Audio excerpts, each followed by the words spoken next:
we're looking at the essence of what happened at the UNHCR when the vote against Sri Lanka was passed.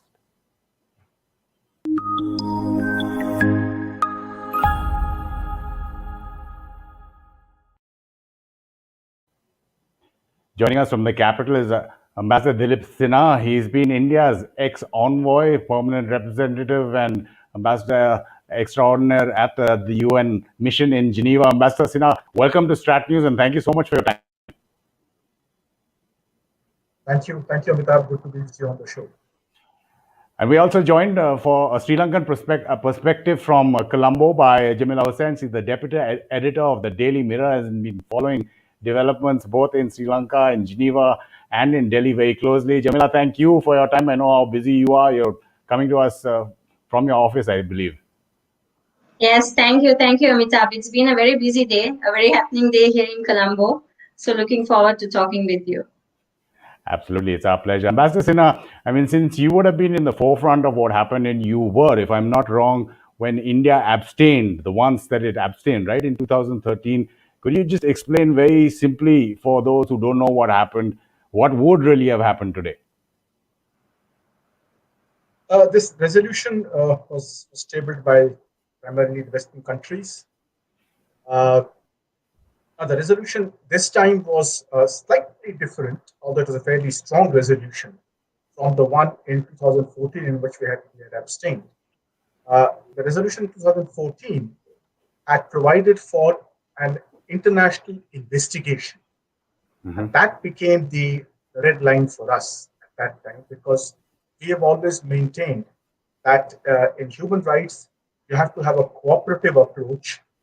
The Human Rights Council, because of its mandate, has to discuss and cooperate with the country concerned, and also strengthen national capacity, because essentially the task of enforcing human rights and protecting human rights belongs to the national domain.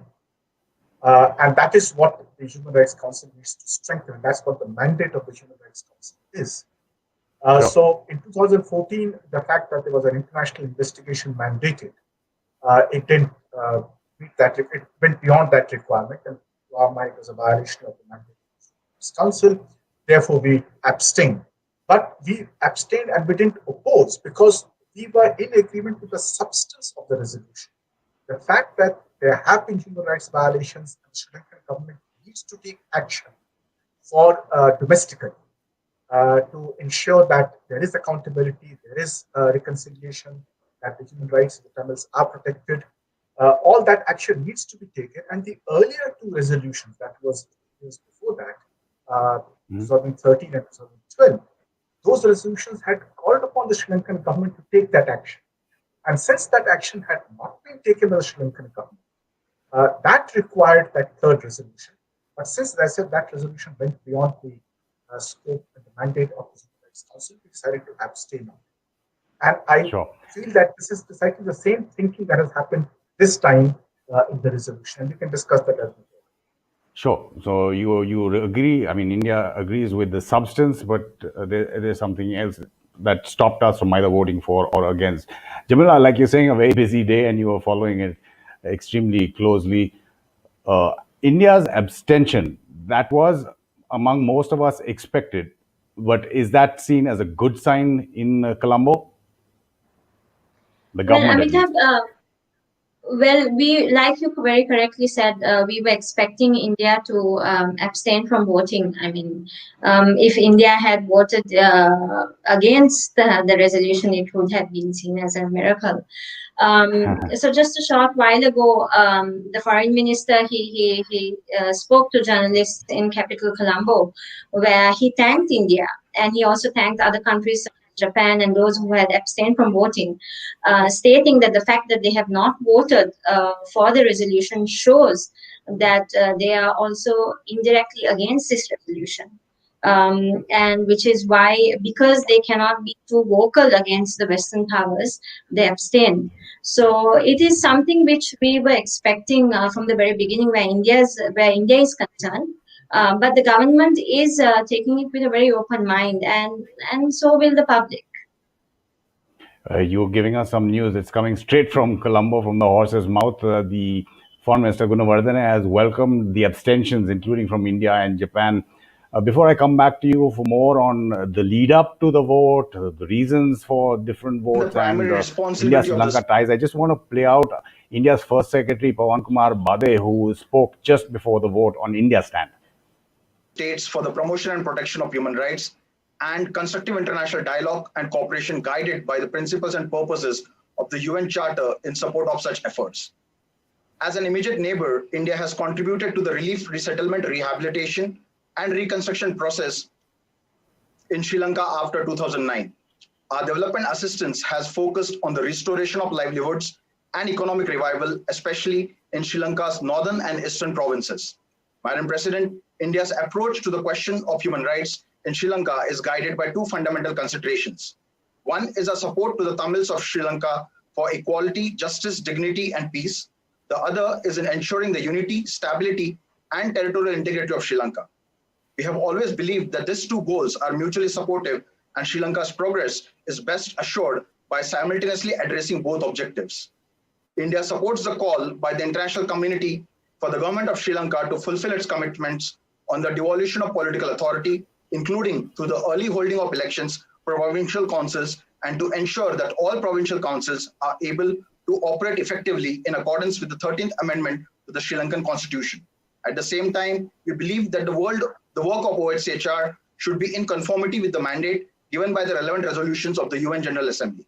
We would urge that the government of Sri Lanka carries forward the process of reconciliation, address the aspirations of Tamil community, and continues to engage constructively with the international community to ensure that the fundamental freedoms and human rights of all its citizens are fully protected. I thank you, Madam President.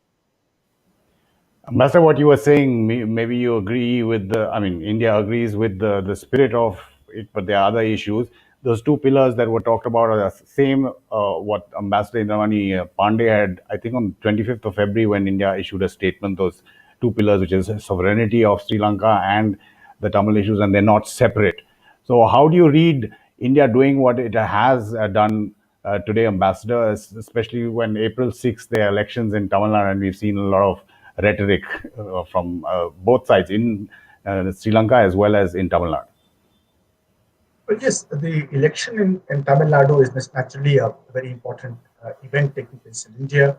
And even had there not been an election taking place in Tamil Nadu, the sentiment of the people of Tamil Nadu also has to be taken into account. The fact remains that for India, this is a very delicate balancing act. Sri Lanka is a very close neighbor of ours, it's a friendly neighbor. And yet we are not necessarily happy with the way Sri Lanka has handled this Tamil issue at various stages. At times there have been very close cooperation, at times there has not been that. Now, one of the points that was stressed by our PR, for example, was that process of devolution of authority to the Tamils needs to be carried forward. And the protection of their rights and the fulfillment of their aspirations also needs to be carried forward. And that cannot be ignored by the Sri Lankan government. At the same time, we are also mindful of the need for maintaining the unity of Sri Lanka, and that Sri Lanka's internal peace and security is extremely important. So all these factors make it important for us to balance the two factors. Now, in this particular resolution, one should remember that there are several countries that would ordinarily have opposed the resolution, but have actually abstained. And this includes countries like Indonesia, Bahrain, Nepal, Senegal, Namibia. So the number of countries that have abstained is 13, which is larger than the number of that countries that 13 plus 1 India. 13 that includes India. Yeah, 13 plus 1 India, that's true. 14. So 14 countries that have abstained. So this means that there was a great deal of hesitation even among countries that are supportive of Sri Lanka otherwise and would otherwise be with Sri Lanka in this. They have the hesitation because of the general feeling that the Sri Lankan government has not been engaging as constructively with the international community as it should.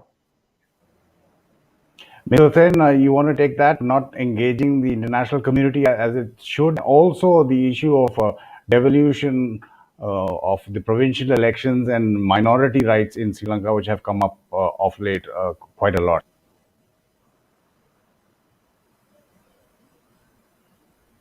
Jamila? Yes, Amitabh. Sorry, there was a small issue with the connection. Sure. Yes, so internationally, the government, I do agree that soon after the new government came into power in November, in 2019, they have not been engaging as much with the international community as they should be doing. But then again, when you go back to November 2019, when President Gotabaya Rajapaksa was sworn into power, just a few months later, we saw the COVID-19 pandemic, which erupted in the country. And everything came to a standstill because the Sri Lanka, just like any other country, went into a countrywide lockdown, which lasted for a few months. And even up to date, Sri Lanka is still battling the COVID-19. There's a mass scale vaccination program ongoing. So it is very recently that they actually started engaging with the international community where this resolution was concerned and where their bilateral partnerships with certain countries was concerned, because their focus was more on the pandemic rather than their foreign policy as well. In fact, very recently we had Prime Minister Mahinda Rajapaksa who undertook a visit to Bangladesh. So it is now seen that now it is basically the government is now stepping up on their efforts in their bilateral relations with their foreign nations. But of course, there was a gap. There was a very long gap. And basically now moving forward, we just have to see how the foreign policy continues. They have been maintaining very strong relations with countries such as China, such as India, even Pakistan, where we had Prime Minister Imran Khan who undertook a visit very recently. But they have to reach out more than the South Asian region. They have to move now towards the West, where there is a bridge, there's a gap which needs to be bridged very urgently. Yeah, absolutely well put there. It's because it was completely sponsored by the West. The UK spoke at the beginning of the vote. Let me just play out, in fact, a soundbite that we have from Admiral Professor Colombo, the Foreign Secretary, who we spoke to in early March. This is in the run-up with all these developments that you're seeing in that timeline there, criticism of Sri Lanka from various quarters, including the OIC and other Islamic countries. But Nitin Gokhale, our founder and editor-in-chief, spoke to Admiral Kolambage on what really the UNHRC was voting against Sri Lanka and what Sri Lanka's position on that resolution was.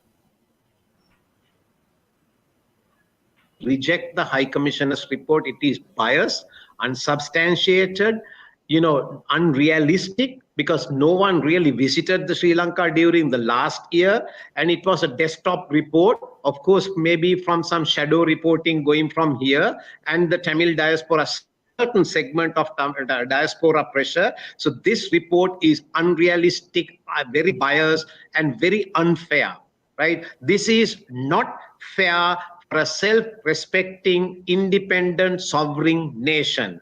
Not let it be Sri Lanka, let it be any other country. I don't think a body like that has the right to infringe on the domestic internal matters of a country the way that the report is produced this time. So that means we have vehemently opposed, we have made our reservation felt, we have made our observation in writing. Now that step was done, and when the High Commissioner's report was tabled on the 25th of last month, 21 countries spoke on behalf of Sri Lanka. This is a great feeling. This is a great feeling. Why? Because we now know there are like-minded countries. Today it is Sri Lanka, tomorrow it may be India, day after tomorrow it may be another country. It may not be India soon. India is a powerful country, powerful economy, powerful military, right? Not many people would want to meddle with India, right? But still, you see, we are all developing countries. So today it is us, tomorrow it may be another country. So we were delighted when 21 countries, I mean, even it went beyond our expectation. Now, in that 21 countries, Nitin, this is the fact that this is the crux of the matter we need to understand. All these 21 countries are from the political south. Right. No Western country spoke on behalf of Sri Lanka. Now 21 spoke on behalf of us, nearly 15 spoke against Sri Lanka or in favor of the resolution. All 15 except Solomon Islands from the West, global political North, political West, right? So what does this mean? What does that mean? I mean, he's within those lines itself, Ambassador, he's saying a lot. And as Jamila pointed out, it's the West that has to be looked towards in terms of Sri Lanka. But listen to Admiral Retired Professor Ajanath Colombo when he says anyone can fall into something like this, including India. Human rights has been an issue where India has been criticized at this body by the UNHRC as well. That's something that would have been kept in mind with not doing what Jamila pointed out, Ambassador, that is voting against the resolution, though we have abstained, Ambassador. You see, the Human Rights Council is the forum where you discuss rights situation in country. And every country comes in, for example, under the Universal Periodic Review for a discussion. And Western countries are also criticized in these Universal Periodic Reviews. So outrage and trying to hide their national sovereignty is not the name of the game in the human rights case. There you have to engage constructively with countries and discuss the situation. Because here, for example, the Foreign Secretary mentioned that 21 countries defended Sri Lanka. But in the vote on this resolution, only 11 countries opposed the resolution. So that has to be kept in mind that the other 10 countries either abstained or voted for the resolution. So he has to take that into account. Now, if countries like Japan is a very important trading partner both for India and for Sri Lanka. And if Japan chooses to abstain on the resolution, that means it doesn't oppose it. It means that it has certain concerns.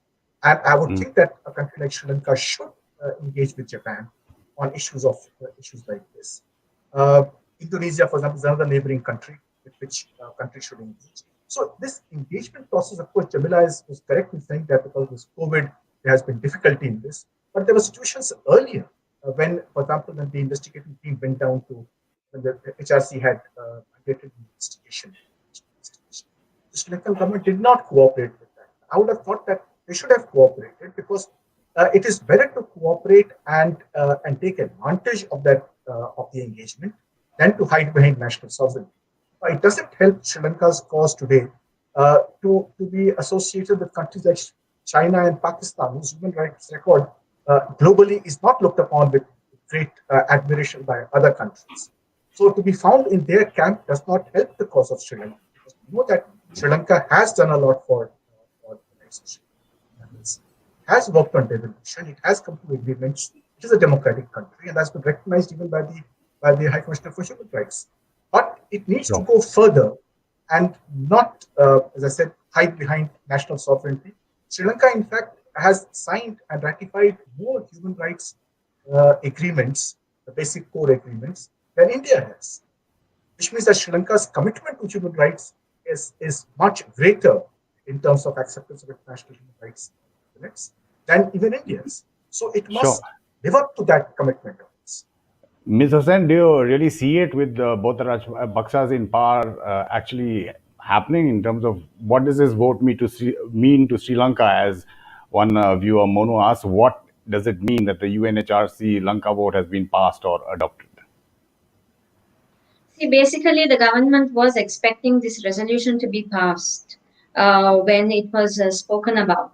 So it's not seen as any surprise today for this government, or even for the two Rajapaksas brothers who are basically running the entire.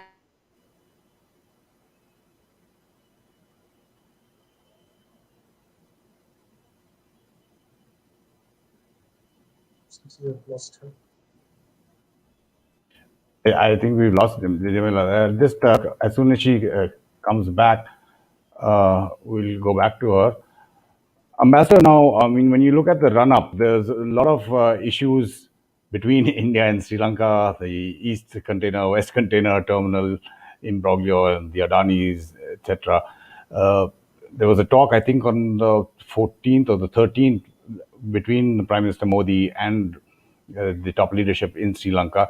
How do you think that really panned out, because even though officially or publicly it was not mentioned or said, there seemed to be some connection between the vote, or India at least telling the Sri Lankan government that there would be some connection between issues like that and the vote. Well, all human rights issues are highly politically sensitive issues. And countries, when they vote on this, they do take into account bilateral relations, the kind of commitments they have to that country.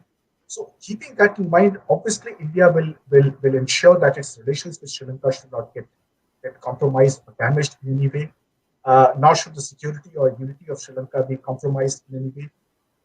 India's commitment to helping Sri Lanka, whether it is the Sri Lankan government or it is the resettlement of the Tamils, that commitment remains very strong. But at the same time, India is also mindful of the fact that the human rights situation and the aspirations of the Tamil must be protected and promoted for a stable and united Sri Lanka. Jamila, Ms. Hussain, we got you back. We lost you in the middle of your train of thought. If you would like to complete your sentences. Yes, Amitabh. So as I was saying, the government here is not taking the passing of this resolution as a complete surprise. In fact, just a short while ago, when Foreign Minister Dinesh Gunawardena, he addressed the media, he slammed the Western powers. And he basically slammed them for having this bullish treatment towards countries such as Sri Lanka.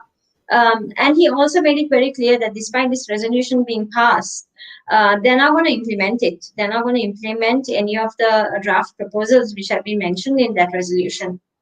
Because what they see is that President Rajapaksa himself has appointed a commission headed by a retired Supreme Court judge, who is now conducting a domestic inquiry where they state that if any Sri Lankan has any complaints about human rights violations, or if they are being troubled or tortured in any way, especially during the time of the war, where they can come forward to this commission, they can lodge their complaints, and then Sri Lanka will hold an internal inquiry. So basically, from day number one, from the time President Mahinda Rajapaksa was in power, when he won the war, right up to now, that's from 2015 to 2021, the Rajapaksa brothers have been maintaining only one thing, and that is that we will not allow any international inquiry into this whole issue, because this is a domestic inquiry. This is something to do with the sovereignty of this nation,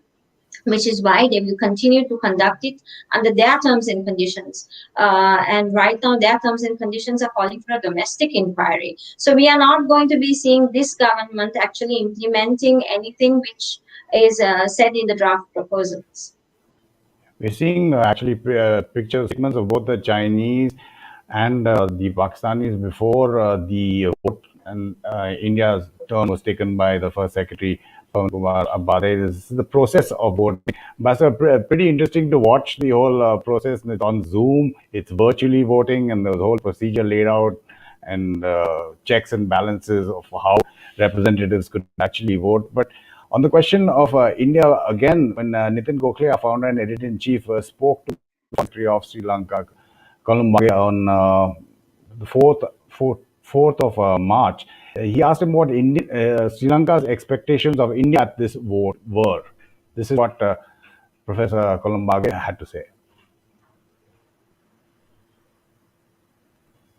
In the Human Rights Council, Pakistan, India, Nepal, and Bangladesh.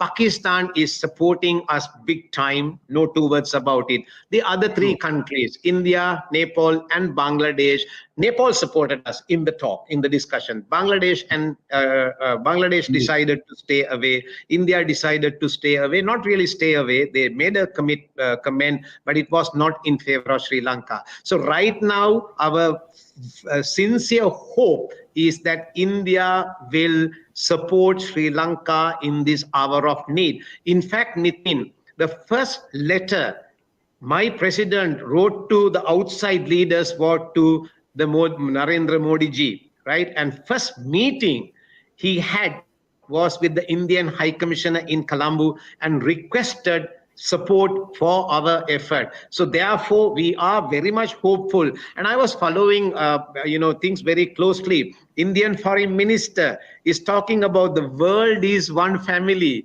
If the world is one family, as Honorable Jaishankar said, we are your immediate neighbor. We are in your doorstep, right? So we have to have you on our side. This is my, very humble request, very hopeful request that you see. And in that speech he talks about, this interference is bad. We have to have our own method of finding solutions. And also I know India is moving some kind of a resolution against appointing these special rapporteurs, right? We feel the same thing. We feel, don't interfere among us, let us handle our problems on our own. Let us handle our problems on our own. That's what one of our regular viewers and regular contributor on Foreign Policy magazine, Salvatore Bavonis, also says. Jamila, Ms. Hussain, coming to you in terms of the linkages that were being made, at least among analysts and journalists, in terms of Sri Lanka-India ties and what is happening with the East and West container terminals and other issues, China projects on India's doorstep, and how they were being linked to this vote. You mentioned the foreign minister has already welcomed India's abstention, but did you see those linkages, and would you go as far as to say that there was something behind closed doors that was happening? Well, yeah, I mean, I do feel that there was something behind closed doors which were definitely happening, and in the sense, my assessment goes back to the time of the Eastern Container Terminal, when it was not given to India as promised initially, and then we went on to the Western Container Terminal, which is now the government is willing to give it to the Adani Group. But then, as soon as the government officially announced at the press conference saying the Adanis will be given the Western terminal, we had India releasing a statement saying India had no clue about it. But I think discussions had been going on behind closed doors. And it all led to this resolution, because somehow I felt that the government were a bit wary as to whether India would vote in favor or whether India would abstain from vote, or whether it would vote actually against. So I think there was a lot of lobbying going on between the Sri Lankan government and the Indian government within these past few weeks. And like I say, it all goes back to the time of the ECT. And I think it's after so much of lobbying that finally India has abstained from voting. But as the Honorable Ambassador just said on this show, India has released a very critical statement. So it just shows that everything is not right between the relations between India and Sri Lanka, even up to this date. And I think the fact that we have Chinese projects ongoing in capital Colombo and in various other strategic points of the country also has a major role to play in that, because somehow when China is involved in any country, India suddenly does feel a little uncomfortable, and we being the immediate neighbors, obviously India has raised certain concerns about China's presence here. And then that is where even the West comes in indirectly, because the West is also extremely uncomfortable by China's presence here. The fact that the Hambantota port here has been given to them, the fact that part of the Colombo harbor is run by the Chinese. We have expressways coming up. We have a lot of strategic projects which are coming up. So I think everything is just internally connected here. Everything is internally connected. Ambassador, your comments on that? India has been in the past extremely worried about China's inroads there, and not just development. We saw submarines making calls there. How do you see all of that panning out in terms of this vote? This may be over, but those relations, of course, will continue. The relations will continue. As far as China's presence in Sri Lanka is concerned, that is a consideration in bilateral relations. But the human rights issue, I don't think that's a major consideration. Primarily because if you go back to India's vote in 2012 and 2013, when we supported the resolution West on Sri Lanka, it was not because of geopolitical considerations. It was because of the genuine concerns for the human rights situation in Sri Lanka. And because we felt that those resolutions for meaningful resolutions that urge the Sri Lankan government to take necessary domestic action to address the concerns. It was because those actions were not taken that the Western countries went ahead the following year in 2014 and asked for an international investigation. There, of course, India abstained because we don't support international investigations of this nature. But what Jamila said just now, that the Sri Lankan government is now going ahead and has appointed an impartial judicial inquiry into this matter, and he's looking into it. That is what should have been done earlier as well, so that a convincing argument can be made across all the interlocutors. Now, the days when a country could claim that human rights is entirely a domestic matter are gone and over. It's not possible in today's television age for a country to claim, look, we have a right to do whatever we want to do internally, and nobody else can comment upon it. The whole world is there to comment upon developments. All of us comment, governments comment nowadays on internal developments. And the public, of course, is extremely mindful of these things because you have television in every home. So countries have to engage with the not only with governments but also with the civil society to ensure that their image is proper abroad, because public opinion matters everywhere in every country, as it does in India. For example, Indian government cannot completely ignore opinion in Tamil Nadu or in the rest of the country when taking a view on the situation. So that's why I said that the engagement process is extremely. Ms. Hussain, the last the 2 points earlier that Ambassador had brought that it's not very good to have China and Pakistan in your corner in this case, and criticism that came not only from the UNHRC, we saw the OIC had problems, other Islamic countries had problems with the policies that the government had announced, including on cremation of COVID victims, on proposal for burqa, which were all, at least the latter, were linked to terrorism as well. Jamila, your last comments on that? Yeah, basically, the Muslim community here, they have been at the receiving end ever since the entire COVID-19, ever since actually the Easter attack took place. Because soon after that, we saw the Muslim community, which came under a lot of racism. They came, the Muslim community was harassed whenever they went out. And then we had President Gotabaya Rajapaksa, who was sworn into power, and he was also actually sworn in on majority of the Buddhist votes. His minority votes were quite less.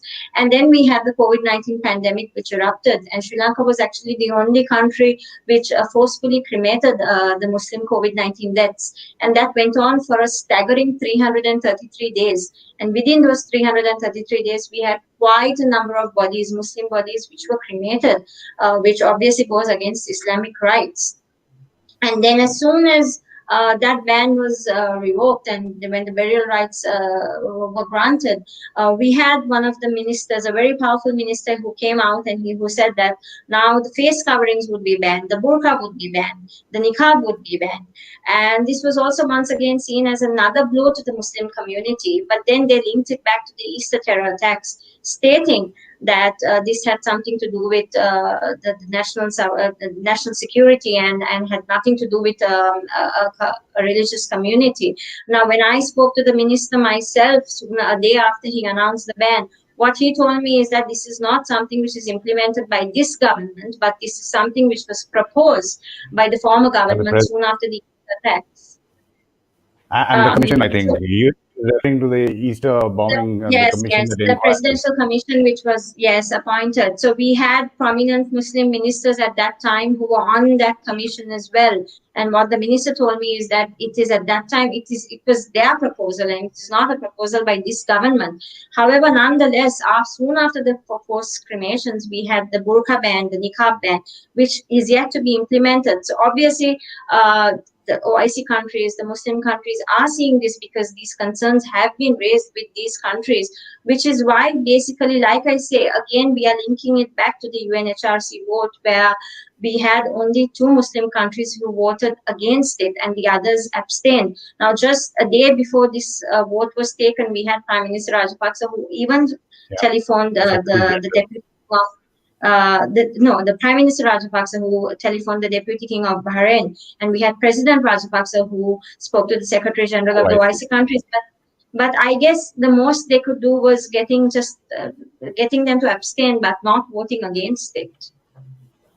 Jamila Hussain, absolutely appreciate your insights, and since you've been talking to people in power and otherwise there in Sri Lanka, absolutely appreciate you coming on StratNews. Thank you so much for your time. Thank you very much, Amitabh. Thank you.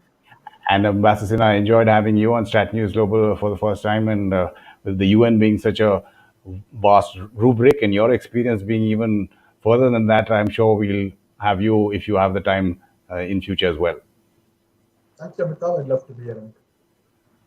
Thank you for having me. Just a reminder to all our viewers, you can just subscribe to our YouTube channel and press on the bell icon. That means you'll get notifications for videos like this that we put up. To also follow our social media handles on Twitter, Facebook, and Instagram to get the latest news and analysis from an Indian perspective. You've been watching The Gist on StratNews Global. I'm Amitabh Revi.